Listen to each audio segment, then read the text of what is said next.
भूतेर्महद्भिर्य इमा पुरो विभुः निर्मायशेते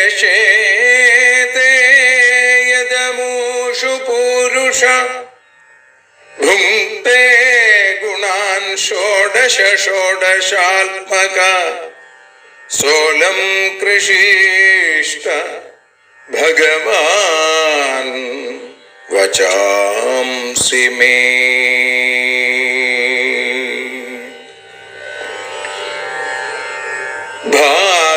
ഭാഗവതത്തെ അറിയാൻ ഈ ഭാഗവതത്തിൽ അലിയാൻ, ഭാഗവതത്തെ അറിയാൻ ശ്രീമദ് ഭാഗവതത്തിൽ അലിയാൻ, ലക്ഷ്യമതും മാത്രം ഹരിയിൽ ഭക്തിയുണർത്തും സംഗീതം ഹരിനാമലഹരി സൗഭാഗ്യം.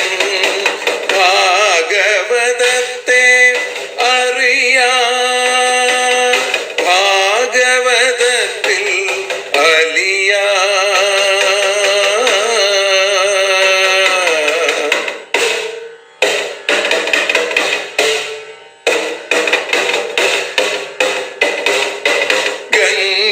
ഗംഗാപതിയുടെ പുത്രൻ സുന്ദര ഗണനായകനോ തുണ ചെയ്യൂ. ഗംഗാപതിയുടെ പുത്രൻ സുന്ദര ഗണനായകനോ തുണ ചെയ്യൂ. വീണയിൽ സംഗീത സാഗരം തീർക്കുന്ന വാണീദേവിയും കാക്കേണേ എന്നിൽ ഭാഗവത കഥ നിറയേണേ. ഭാഗവതത്തെ അറിയാൻ ഭാഗവതത്തിൽ അലിയാൻ.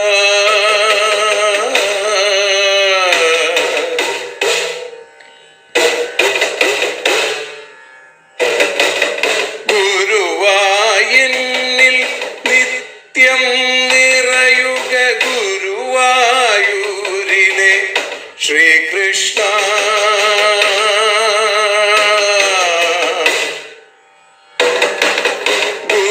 ഗുരുവായൂരിൽ നിത്യം നിറയുക ഗുരുവായൂരിലെ ശ്രീകൃഷ്ണ.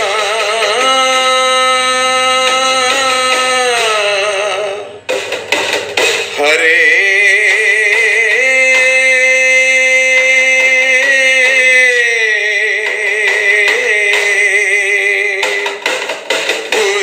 ഗുരുവായൂരിൽ നിത്യം നിറയുക ഗുരുവായൂരിലെ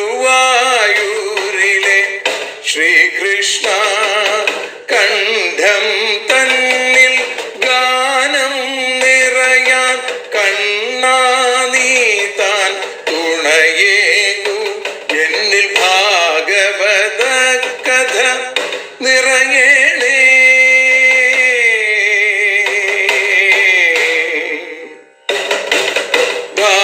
ഭാഗവതത്തെ അറിയാൻ ഭാഗവതത്തിൽ അലിയാൻ.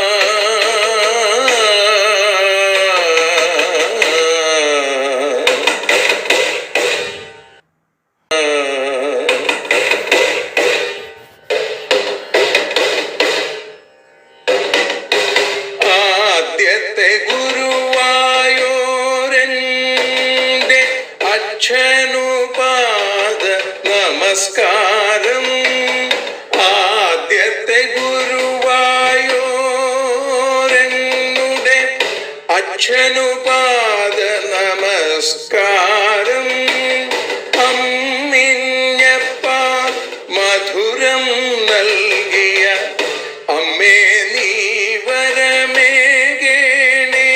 എന്നിൽ ഭാഗവത കഥ നിറയേണേ.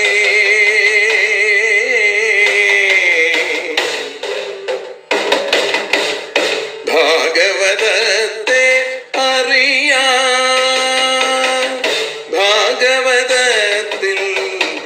അലിയാ.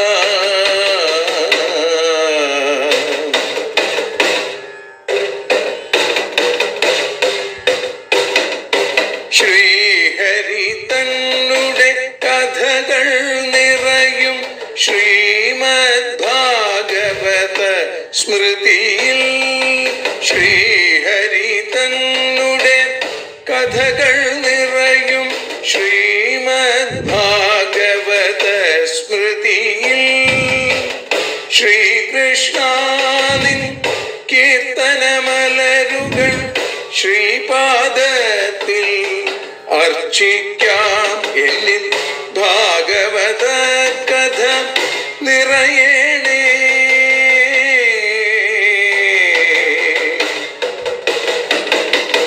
ഭാഗവതത്തെ അറിയാൻ, ഭാഗവതത്തിൽ അലിയാൻ. ലക്ഷ്യമതൊന്നു മാത്രം ഹരിയിൽ ലഹരിയുണർത്തും സംഗീതം. ഭക്തിയുണർത്തും സാഫല്യം. ഭക്തിയുണർത്തും സൗഭാഗ്യം. ഭാഗവതത്തെ അറിയാൻ,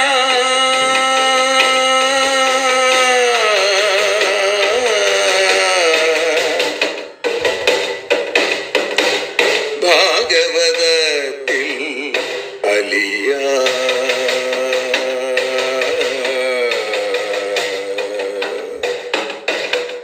ഭാഗവതത്തിൽ അലിയാൻ.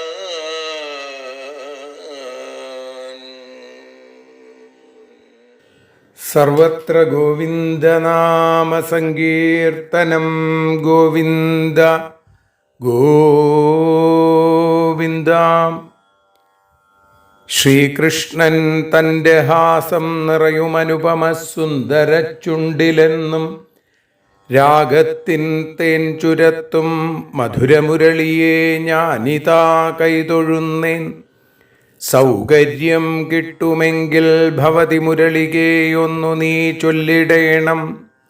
ഞാനാകുന്നോരി ജന്മ പശുവിനുടെ കഥ നന്ദജൻ തൻ്റെ കാതിൽ. ശ്രീ ഗുരുവായൂരപ്പാ ശരണം.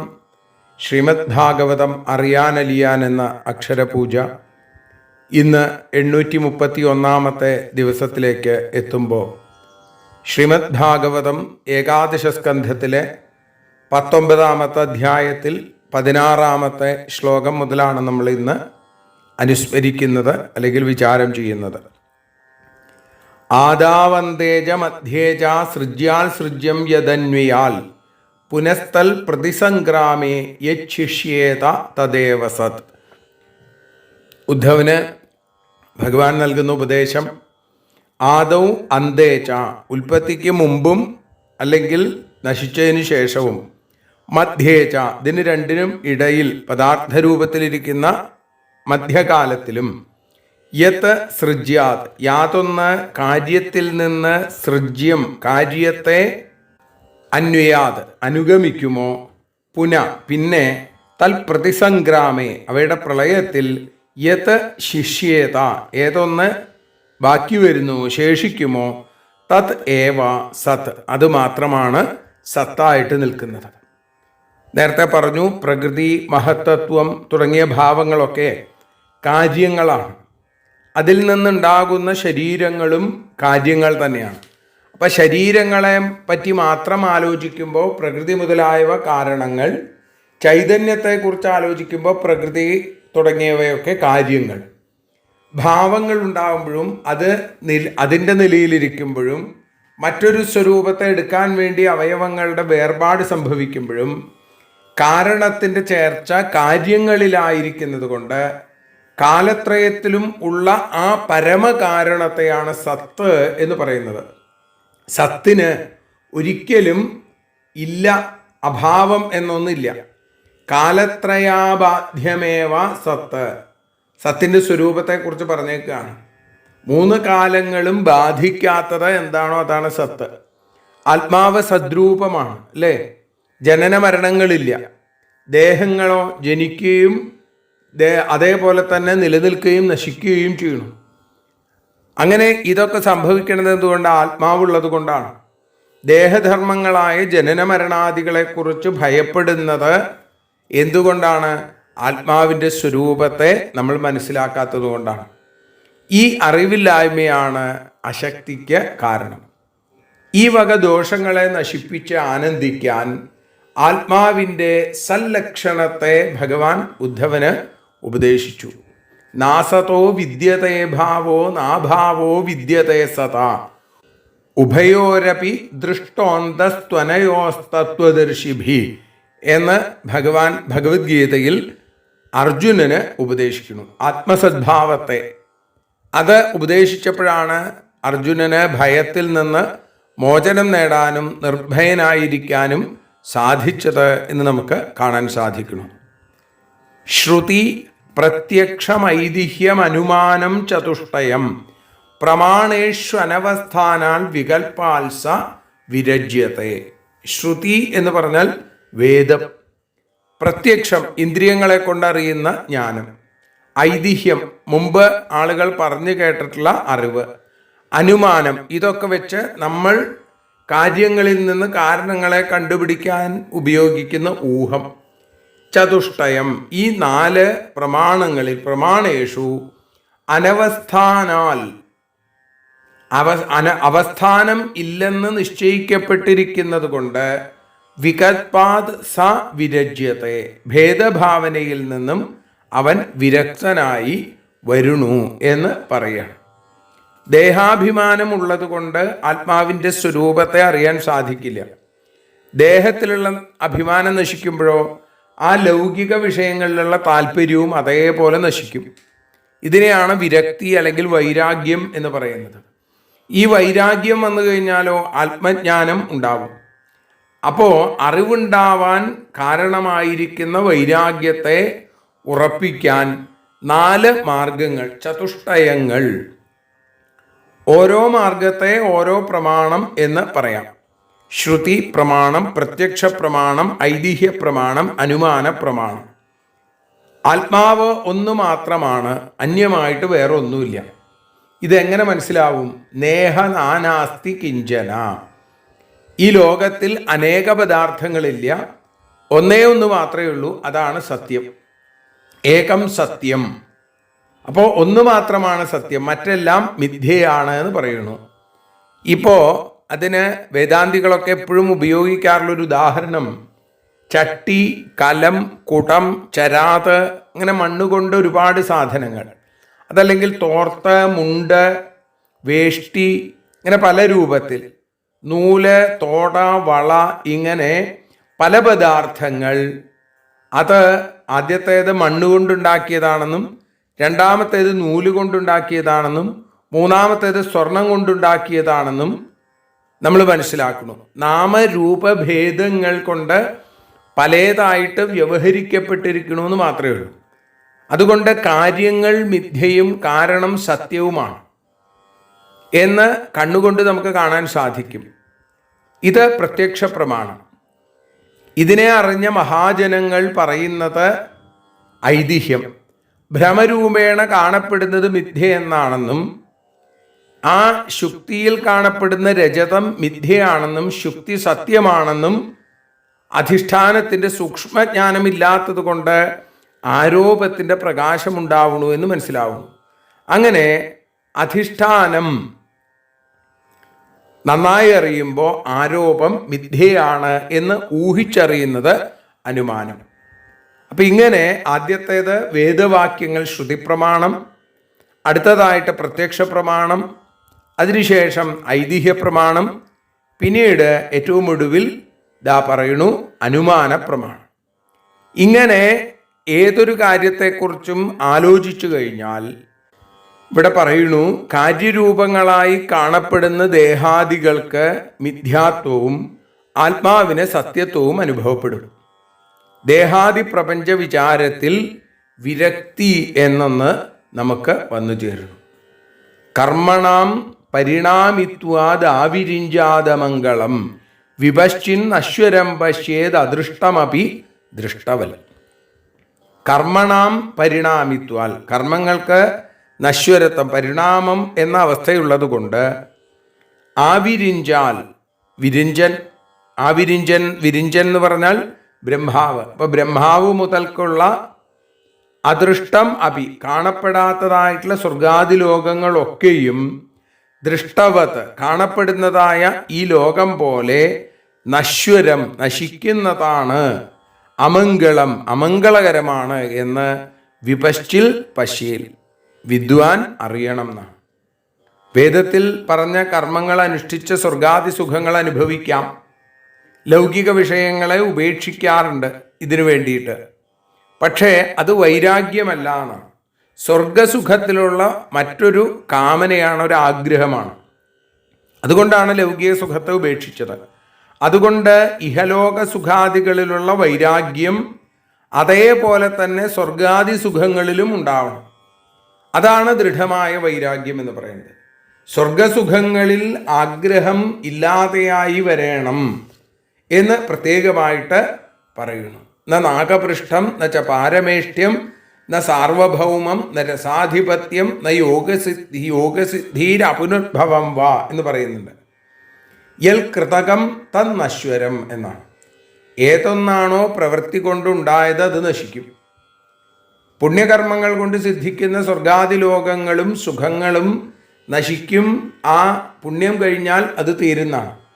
ബ്രഹ്മാവ് തുടങ്ങിയ എല്ലാ ദേവന്മാർക്കും അവരുടെ സ്ഥാനങ്ങൾക്ക്, ബ്രഹ്മാവിൻ്റെ സ്ഥാനം സത്യലോകം അല്ലെങ്കിൽ പാരമേഷ്ഠ്യ പദവി, അതൊക്കെ ഈ ലോകത്തിൽ കാണുന്നത് പോലെ തന്നെ അതിന് നാശമുണ്ട്. നാശം എന്ന ആ വാക്ക് തന്നെ അമംഗളകരമാണ് അല്ലേ? ഒരാളെ ഇങ്ങനൊരു നാശം, ഇങ്ങനൊരു നശിച്ചവൻ എന്നൊക്കെ പറഞ്ഞു കഴിഞ്ഞാൽ അതൊരു അമംഗളകരമായിട്ടുള്ള വാക്കാണ്. അപ്പോൾ നശ്വര വസ്തുക്കളെ ആഗ്രഹിക്കുന്ന ആളുകൾക്ക് നിത്യാനന്ദം കിട്ടില്ല. അതുകൊണ്ട് അറിവുള്ള ആളുകൾ എന്തു വേണം? ബ്രഹ്മാവിൻ്റെ പാരമേഷ്ഠ്യ പദവി അടക്കമുള്ള സകല സുഖങ്ങളും നശിക്കുന്നതാണ് എന്ന് മനസ്സിലാക്കണം. കാര്യരൂപങ്ങളായ അവയിൽ നിന്ന് വിരക്തി നേടണം. ആത്മജ്ഞാനം ഉണ്ടാകണം എന്ന് ആഗ്രഹിക്കുന്ന ആളുകൾ ഒന്നാമതായിട്ട് എന്തു വേണം? നാശമുള്ള വസ്തുക്കളെയും നാശമില്ലാത്ത വസ്തുക്കളെയും വേർതിരിച്ചറിയണം. അങ്ങനെ വേർതിരിച്ചറിയുമ്പോൾ നാശമില്ലാത്ത ഏക സത്യവസ്തു ഭഗവാൻ മാത്രമാണ് എന്ന് വരും. നാശമുള്ള വസ്തുക്കളിൽ ഉള്ള രാഗത്തെ നശിപ്പിക്കുക. ഒന്നാമത്തേതിന് നിത്യാനിത്യ വസ്തുവിവേകം, രണ്ടാമത്തേതിന് ഇഹമുത്ര അർത്ഥഫലഭോഗ വിരാഗം എന്ന് പേര്. ആദ്യത്തേത് ഏതാണ് നല്ലത്, ഏതാണ് അനിത്യമായത്, ഏതാണ് നിത്യമായത് എന്ന് അറിയാം. എന്നിട്ടോ അതിൽ ഈ നാശമുള്ള വസ്തുക്കളിലുള്ള രാഗത്തെ ഉപേക്ഷിക്കുക. സ്വബുദ്ധി കൊണ്ടേ ഇത് സാധിക്കുള്ളൂ. അതുകൊണ്ട് ഇത് സ്വബുദ്ധി കൊണ്ട് ഉറപ്പിച്ച് തീരുമാനിക്കേണ്ട സാധനയാണ്.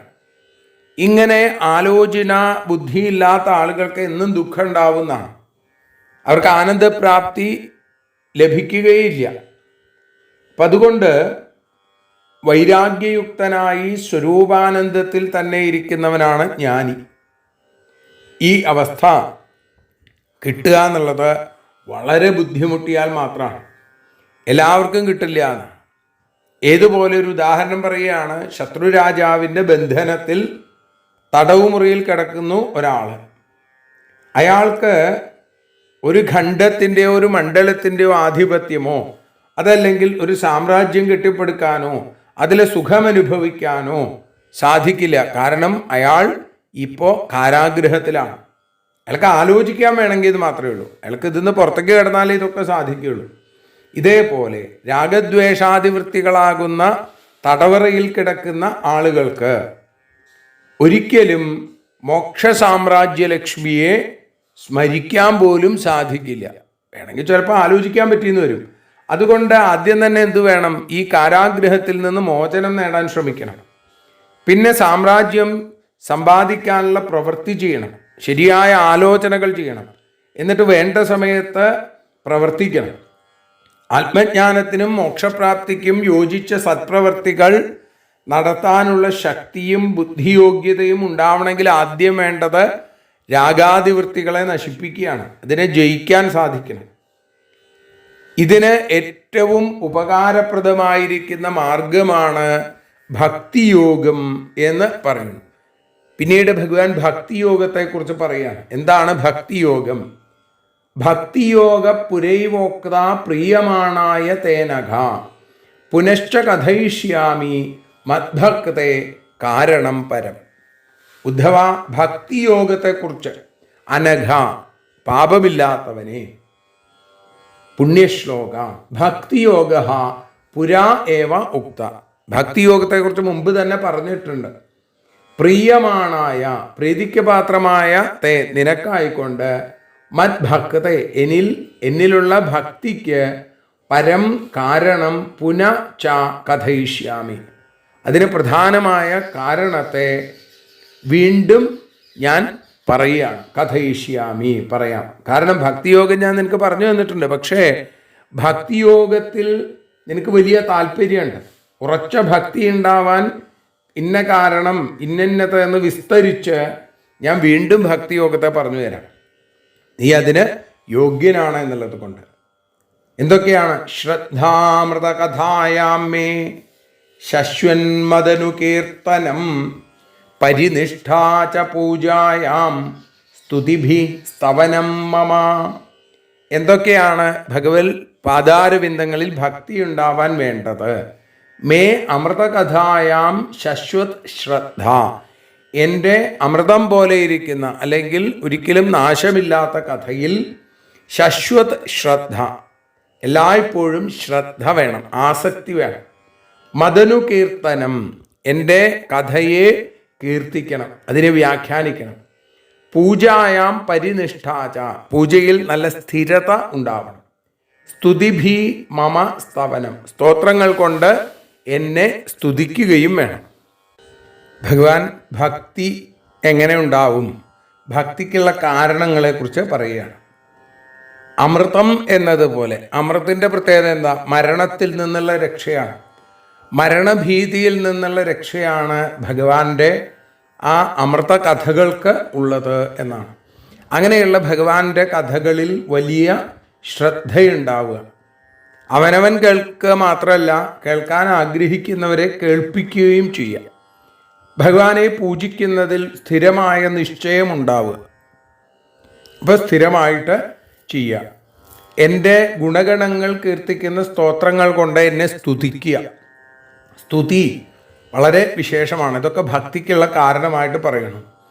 ഈ കാരണങ്ങൾ ആദ്യം തന്നെ പറഞ്ഞത് എന്താ? കാരണം ഭഗവാൻ ഓരോ അവതാരത്തിലും വിവിധങ്ങളായ അത്ഭുതകരങ്ങളായിരിക്കുന്ന ആശ്ചര്യത്തെ ജനിപ്പിക്കുന്ന പല ലീലകളും ആടിയിട്ടുണ്ട്. അത് കേൾക്കണം എന്ന് പറഞ്ഞു ഭഗവാൻ, അല്ലേ? അത് കേൾക്കണം എന്ന് പറഞ്ഞത് എന്താ? വ്യർത്ഥമായ ലോകവാദങ്ങൾക്ക് വേണ്ടി സമയം ചിലവാക്കരുത്. ലോകവാദങ്ങൾ കേൾക്കാൻ ആഗ്രഹിക്കുന്ന ശ്രോത്രേന്ദ്രിയത്തിൽ കൂടി പുറത്തേക്ക് സഞ്ചരിക്കുന്ന മനസ്സിനെ ഈശ്വരൻ്റെ അരികത്തേക്ക് കൊണ്ടുപോവാൻ ഏറ്റവും നല്ലത് എന്താണ്? ഭഗവത് കഥകളാണ്. ഈശ്വരന് ജനനമില്ല, മരണമില്ല. നിത്യ ശുദ്ധ, നിത്യ ബുദ്ധ, നിത്യമുക്ത സ്വരൂപനാണ് ഭഗവാൻ. അങ്ങനെ എന്തിനാണ് ഭഗവാൻ അവതരിക്കുന്നത്? പരിത്രാണായ സാധൂനാം വിനാശായ ച ദുഷ്കൃത, അല്ലേ? ആ ദുഷ്ടന്മാരെ ഇല്ലാതെയാക്കാനും ശിഷ്ടന്മാരെ രക്ഷിക്കുന്നതിനും വേണ്ടിയിട്ടാണ് ഭഗവാൻ സ്വേച്ഛയാ അവതരിക്കുന്നത്. ജീവലോകത്തെ അനുഗ്രഹിക്കാൻ വേണ്ടിയിട്ടാണ്. രാഗദ്വേഷാദി വൃത്തികൾ ഇത്തരത്തിലുള്ള അവതാരമൂർത്തികളെ ബാധിക്കില്ല. അവർ വെറും ലീലയാടുന്നു, ഒരു അഭിനയം മാത്രമേ ഉള്ളൂ എന്നാണ്. ഇപ്പം സ്വാർത്ഥമില്ലാതെ ആയിക്കഴിഞ്ഞാൽ രാഗദ്വേഷാദികളുടെ ഇരിപ്പിടം നശിക്കും. അപ്പോൾ തന്നിൽ തന്നെ ഇരിക്കുന്ന അനന്തശക്തികൾ ആശ്ചര്യപ്രവർത്തികൾ നടത്തുകയും അതുകൊണ്ട് ലോകത്തിൻ്റെ ദുഃഖങ്ങളെ തീർക്കാനും സാധിക്കും. ഇത് ഈശ്വരാവതാര കഥാശ്രവണത്തിൽ നമുക്ക് മനസ്സിലാക്കാൻ സാധിക്കും. ഇതിനെ മറ്റുള്ളവർക്ക് വ്യാഖ്യാനിച്ച് കേൾപ്പിക്കുക. അപ്പോൾ അവർക്കും സ്വാർത്ഥ പ്രതിപത്തി ഉപേക്ഷിച്ച് പ്രവർത്തിക്കാൻ സാധിക്കും. അപ്പം പ്രവർത്തിക്കുകയും പ്രവർത്തിപ്പിക്കുകയും ചെയ്യുക എന്നുള്ളതാണ് കഥാശ്രവണത്തിൻ്റെ ഫലം എന്ന് പറയുന്നു. ഇതാണ് ഈശ്വരഭക്തി ഉണ്ടാവാൻ ആദ്യത്തെ കാരണം. ലോകത്തെ ആരാധിക്കുക, ഈ സമാജത്തെ സേവിക്കുക എന്നുള്ളത് തന്നെയാണ് ഏറ്റവും നല്ല ഈശ്വരാരാധന. ഇതിന് താല്പര്യവും ഉറപ്പും ഉണ്ടാവണം. ഈ ഉറപ്പോടുകൂടി ലോകസ്വരൂപനായ വിശ്വമൂർത്തിയായിരിക്കുന്ന ഭഗവാനെ പൂജിക്കുമ്പോൾ പിന്നെ അടുത്തത് എന്താ? സ്തോത്രം ചെയ്യണം, അല്ലേ? ഗുണങ്ങളെ യഥാർത്ഥമായി അറിഞ്ഞാൽ മാത്രമേ നമുക്ക് സ്തുതിക്കാൻ സാധിക്കുള്ളൂ. അല്ലെങ്കിൽ വെറും പാട്ടേ ആവുള്ളൂ. പാട്ടല്ല, സ്തുതിയാണ്. അപ്പോൾ ഭക്തവാത്സല്യത്തെക്കുറിച്ചും ഭഗവാന്റെ ശക്തി ഗുണത്തെക്കുറിച്ചും കാരുണ്യത്തെക്കുറിച്ചും ഒക്കെ കേൾക്കുന്നവയിൽ നിന്ന് അറിയാൻ ഇടവരും. ആ ഗുണങ്ങൾ തനിക്കും വർദ്ധിച്ചു വരാൻ സ്തോത്രങ്ങൾ നല്ലതാണ്. ഭഗവാനായി മാറുക എന്ന് പറഞ്ഞാൽ അതേപോലെ വേഷം കെട്ടുക എന്നല്ല. ഈശ്വര ഭാവത്തിലേക്ക് നമ്മളെത്തുക പറഞ്ഞാൽ ഈശ്വരനെ കുറിച്ച് ദൃഢമായി മനോനിശ്ചയത്തെ പുറത്തേക്ക് കാണിക്കാൻ ഉപയോഗിക്കുന്ന വാക്കുകളാണ് സ്തോത്രങ്ങൾ. ഇങ്ങനെ ദൃഢനിശ്ചയം ചെയ്തു കഴിഞ്ഞാൽ നിസ്വാർത്ഥമായ ഭാവത്തേക്ക് നമ്മളെത്തും. സ്വാർത്ഥമായ പ്രവൃത്തികൾ കുറഞ്ഞു കുറഞ്ഞു വരും. പരോപകാരം ചെയ്യാനുള്ള താല്പര്യം വർദ്ധിച്ചു വരും. ഞാൻ അശക്തനാണ്, ഞാൻ അല്പനാണ്, ഞാൻ ആർക്കും സഹായം ചെയ്യാൻ കഴിയാത്തവനാണ് എന്നീ വിചാരങ്ങളൊക്കെ നശിക്കും. ഞാൻ ശക്തനാണെന്നും എല്ലാവരെയും എനിക്ക് സഹായിക്കാൻ സാധിക്കുമെന്നും താൻ മഹാനാണ് എന്ന് ഒരു ബോധം ഉണ്ടാവുകയും ചെയ്യും. ഇത് അഭിമാനമാണ്, മറിച്ച് അഹങ്കാരമല്ല. ഈ അഭിമാനം തന്നെ അലങ്കാര സ്വരൂപനായിരിക്കുന്ന ഭഗവാന്റെ അനുഗ്രഹമാണ് എന്ന് ബോധ്യം വരികയും ചെയ്യും. അങ്ങനെ വരുമ്പോൾ ഇത് തൻ്റെ കഴിവല്ല, തൻ്റെ ഉള്ളിൽ ചൈതന്യവത്തായിരിക്കുന്ന ഭഗവാന്റെ കഴിവാണ് എന്ന ബോധം ഉണ്ടാവും. ഇതിനൊക്കെ യോജിച്ചതാണ് സ്തോത്രങ്ങൾ എന്ന് പറയുന്നു. അങ്ങനെ കഥാശ്രവണവും സ്തോത്രവും യഥാർത്ഥ ഭക്തിയെ വർദ്ധിപ്പിക്കുകയും തൻ്റെ അല്പത്വത്തെയും അതേപോലെ അജ്ഞാനത്തെയും ഒക്കെ ഇല്ലാതെയാക്കും. ലൗകിക വിഷയങ്ങളുടെ പിന്നാലെ പോകുന്ന മനസ്സ് ഈശ്വരൻ്റെ സമീപത്തേക്ക് പോവില്ല. അതിനെ തിരിച്ചുവിടാൻ ഇത്തരത്തിലുള്ള പ്രവൃത്തികൾ വളരെ ഗുണകരമാണ് എന്ന് പറയുകയാണ്. അപ്പോൾ പരമാർത്ഥ ജ്ഞാനവും ഭക്തിയും പരിപാകാവസ്ഥയിൽ ഒന്ന് തന്നെയാണ്. ജ്ഞാനവും ഭക്തിയും വേറെ വേറെ എന്ന് കരുതേണ്ടതില്ല എന്ന് ഉറപ്പിക്കുകയാണ് അവിടെ പറയുന്നത്. ഈ ഭക്തി വർദ്ധിപ്പിക്കാനുള്ള മറ്റ് ഉപായങ്ങളാണ് ഇനി നമ്മൾ നാളെ കേൾക്കുക. 21-ാമത്തെ ശ്ലോകം മുതൽ നാളെ. സർവത്ര ഗോവിന്ദനാമ സങ്കീർത്തനം. ഗോവിന്ദ ഗോവിന്ദ. ഹരി ഓം. ഭാരതിയൊഴിയുന്നു ഞങ്ങൾ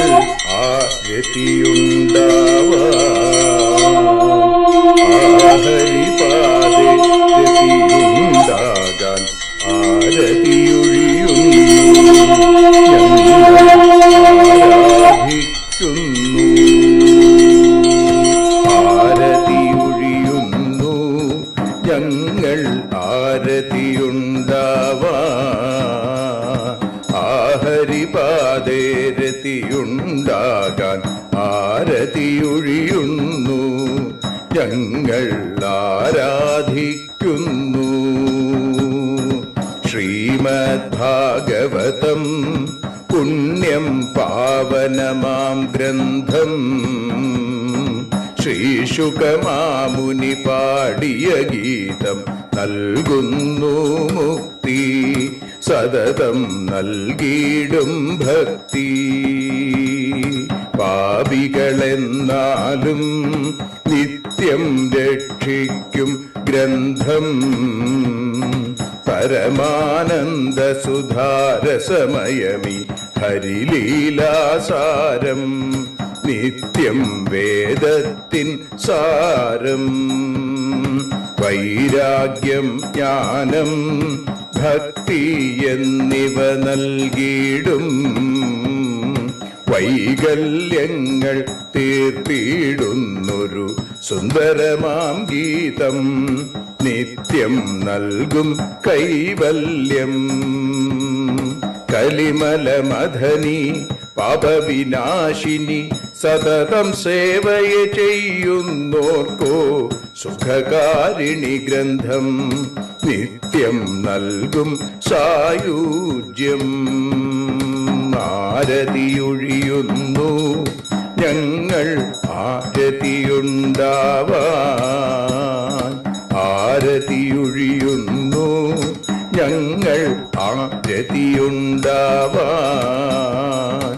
ആഹരിപാദേ രതിയുണ്ടാകാൻ ആരതിയൊഴിയുന്നു ഞങ്ങൾ ആരാധിക്കുന്നു, ഞങ്ങൾ ആരതിയൊഴിയുന്നു കണ്ണ ആരാധിക്കുന്നു. രാധാരമണ മുകുന്ദ മുരാരേ ശരണം മേ തവ ചരണയുഗം. പവനപുരേശ രാധാ കൃഷ്ണ ശരണം മേ തവ ചരണയുഗം. മീനായി മണ്ണിൽ പിറന്നൊരു ദേവ ശരണം മേ തവ ചരണയുഗം. കച്ഛപരൂപമെടുത്തൊരു ദേവ ശരണം മേ തവ ചരണയുഗം. സൂകരഭാവമണിഞ്ഞൊരു ദേവ ശരണം മേ തവ ചരണയുഗം. നരഹരി രൂപമെടുത്തൊരു നാഥ ശരണം മേ തവ ചരണയുഗം. വാമനനായി വിളങ്ങിയ ദേവ ശരണം മേ തവ ചരണയുഗം. ഭാർഗവരാമനതായൊരു ദേവ ശരണം മേ തവ ചരണയുഗം. ദശരഥനന്ദനായൊരു ദേവ ശരണം മേ തവ ചരണയുഗം. ബലമേറുന്നൊരു രാമനാഥ ശരണം മേ തവ ചരണയുഗം. ദേവകി നന്ദന വസുദേവാത്മജ ശരണം മേ തവ ചരണയുഗം. യശോദതനയാ സുന്ദര രൂപ ശരണം മേ തവ ചരണയുഗം. ദ്വാരകവാസാരുക്മിണികാന്ത ശരണം മേ തവ ചരണയുഗം. കലികാലത്തിൽ കൽക്കിയും നീയേ ശരണം മേ തവ ചരണയുഗം. രാധാരമണ മുകുന്ദ മുരാരേ ശരണം മേ തവ ചരണയുഗം. പവനപുരേശ രാധാ കൃഷ്ണ ശരണം മേ തവ ചരണയുഗം. ചോറ്റാനിക്കര വാഴും ദേവി ശരണം മേ തവ ചരണയുഗം. സാംബ സദാശിവ ശംഭോ ശങ്കര ശരണം മേ തവ ചരണയുഗം. ഹരിഹരപുത്ര ആശ്രിതമിത്ര ശരണം മേ തവ ചരണയുഗം. സദ്ഗുരുനാഥ ഗുണപരിപൂർണ ശരണം മേ തവ ചരണയുഗം.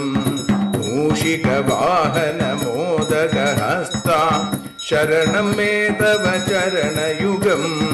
ഭക്തജനപ്രിയ ഭാഗവത പ്രിയ ശരണം മേ തവ ചരണയുഗം. രാധാരമണ മുകുന്ദ മുരാരേ ശരണം മേ തവ ചരണയുഗം. ഗുരുപവനപുരേശ രാധാകൃഷ്ണ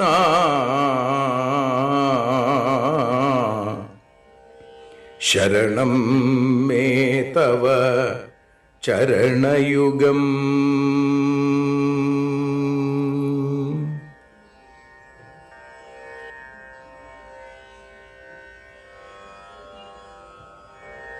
യദക്ഷരപദഭ്രഷ്ടം മാത്രാഹീനം തു യദ്ഭവേൽ തത്സർവം ക്ഷമ്യതാം ദേവ നാരായണ നമോസ്തുതേ.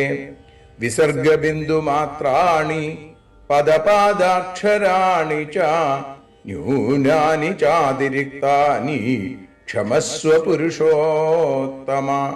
മന്ത്രഹീനം ക്രിയാഹീനം ഭക്തിഹീനം ജനാർദ്ദന യൽപൂജിതം മയാ ദേവ പരിപൂർണം തദസ്തു തേ. കായേന വാചാ മനസേന്ദ്രിയൈർവാ ബുദ്ധ്യാത്മനാ വാ പ്രകൃതേ സ്വഭാവാൽ കരോമി യദ്യൽ സകലം പരസ്മൈ നാരായണായേതി സമർപ്പയാമി. സ്വസ്തി പ്രജാഭ്യ പരിപാലയന്താം ന്യായേന മാർഗേണ മഹീം മഹീഷാ. ഗോബ്രാഹ്മണേഭ്യ ശുഭമസ്തു നിത്യം. ലോകാഃ സമസ്താഃ സുഖിനോ ഭവന്തു. ലോകാഃ സമസ്താഃ സുജനാ ഭവന്തു. ലോകാഃ സമസ്താഃ ത്വൽഭക്തിരതാ ഭവന്തു. സർവേ ഭവന്തു സുഖിനഃ സർവേ സന്തു നിരാമയാം. സർവേ ഭദ്രാണി പശ്യന്തു മാ കശ്ചിൽ ദുഃഖഭാഗ് ഭവേൽ. അസതോ മാ സദ്ഗമയ തമസോ മാ ജ്യോതിർഗമയ മൃത്യോർമാ അമൃതം ഗമയ. ഓം ശാന്തി ശാന്തി ശാന്തി. ഹരി